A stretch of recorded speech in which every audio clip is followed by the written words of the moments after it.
National Broadcasting Company interrupts its regular program schedule to bring you a special broadcast from London. In a few moments, Mr. Anthony Eden, War Minister in the British Cabinet, is scheduled to speak on the general war situation. In order that you may hear Mr. Eden's address, the NBC now takes you to London. Who will speak before I read the news to listeners at home and in the Empire and in the United States of America, to which his talk is being relayed. Mr. Eden. In the Battle of the Ports, which has been raging during the past 3 weeks, Germany has made great strategic gains. The loss to us in equipment and in material has been heavy. But there is now another side to this picture. The bulk of the British Expeditionary Force has been saved. And quite apart from what the French have done for their own forces, we have been able to bring tens of thousands of our French allies off with us from Dunkirk. Nor is the effort ended. 4 days ago, not one of us would have dared to hope that the isolated Allied armies could have fought their way through the bottleneck to the coast. It is the spirit of the BEF that has won through. These men have marched hundreds of miles. They have fought countless actions with an enemy that hemmed them in and pressed upon them from 3 sides. The German High Command proudly announced that they were surrounded. They have fought their way out. How have they achieved the seemingly impossible? Man for man, the British troops have proved themselves superior to the Germans wherever they have met them. All accounts show that the BEF took a toll of the enemy greatly in excess of that suffered by themselves. On at least 2 occasions, at Arras and on the Ypres Canal, the losses suffered by the German army were enormous. So it is that at the last, the German strategy was foiled, and that despite the surrender of the Belgian army, our own troops and our French allies with them have fought their way through. Let me now state the sequence of events. At the call of the King of the Belgians, the British Expeditionary Force advanced into Belgium and took up its position on the River Dyle. The advance lasted several days. Through events it could not control, our army had to come back in less than half that time. It did so with little confusion and with few losses. 75 miles forward, a fight at the end of the advance, and 75 miles back, fighting all the way, all in the space of 10 days. That was the first phase of the Battle of the Ports, and it was brilliantly executed. I have a report of one division which did not lose a single straggler on that 150-mile march. And here is a quotation from an account of an eyewitness of our troops under fire. No display of drill at Olympia could be smarter than the work of men of our forces that I saw. The feeling of confidence was magnificent. And so the BEF found itself back on the Scheldt, with its strength in men and material almost intact. But meanwhile, the German mechanized columns were pouring through the gap to the south, advancing across our lines of communication, biting ever deeper into our back areas. Desperate efforts were made to stem the tide. Units who had been sent to France to supply some of the much-needed labor behind the lines were thrown into the fight and acquitted themselves splendidly. Others were sent to hold the Channel ports in an effort to keep open communications with the British Expeditionary Force. The story of the battle for Boulogne has already been told. At Calais, a small Allied force put up a magnificent resistance. In spite of repeated attacks by the enemy and of continuous air and artillery bombardment, the garrison held out for several days. A summons to surrender was rejected by the British commander. His troops fought on to the end.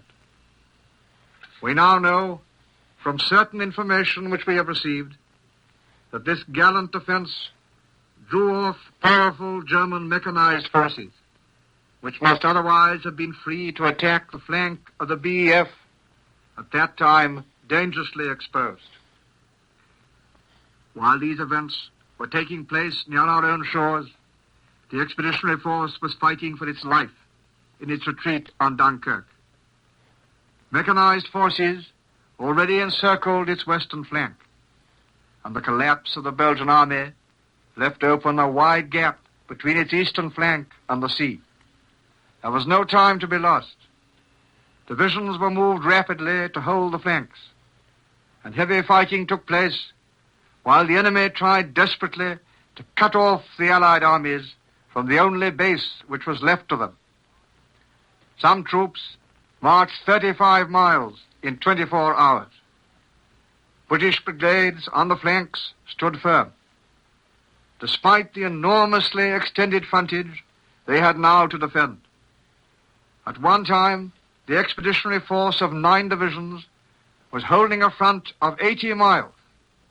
They held on, and they fought back. On the west, British troops defended the narrowing gap to the sea. Day after day, the battle continued. At the end of it, they had fought themselves to a standstill, but they held their ground, and by doing so, they enabled the remainder of the expeditionary force to get clear.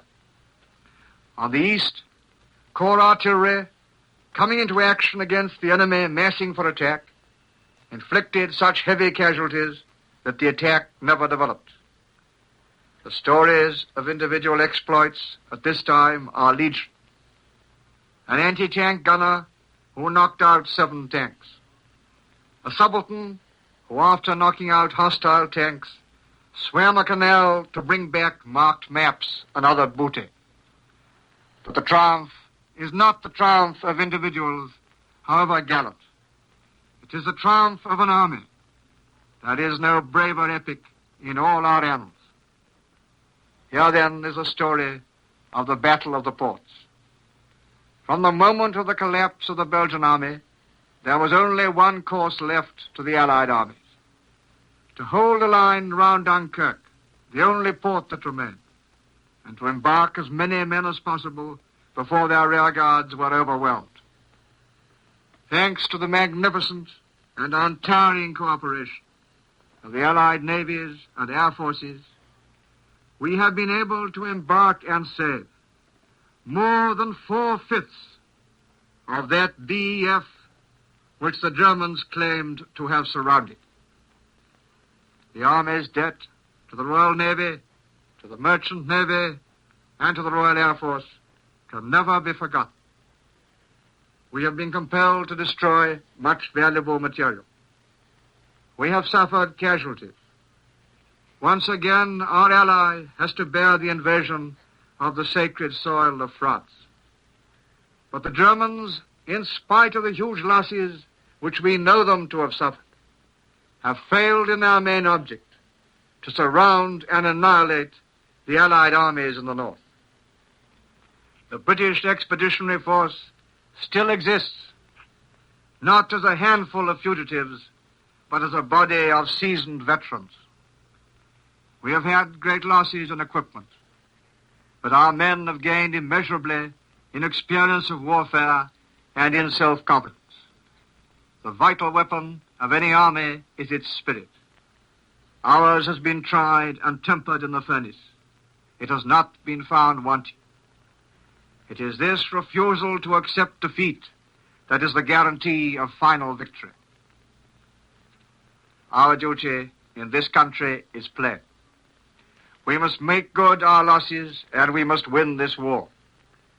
To do that, we must profit by the lessons of this battle. Brave hearts alone cannot stand up against steel. We need more planes, more tanks, more guns. The people of this country must work as never before. We must show the same qualities, the same discipline, and the same self-sacrifice at home as the British Expeditionary Force have shown in the field. The nation honors with proud reverence those who fell that their comrades might win through. The innumerable actions, the countless deeds of valor of the last week cannot all be recorded now. Each will have its place in history. Soldiers, sailors, airmen who gave their lives to help, theirs is an immortal memory. Their spirit must be our banner, their sacrifice our spur.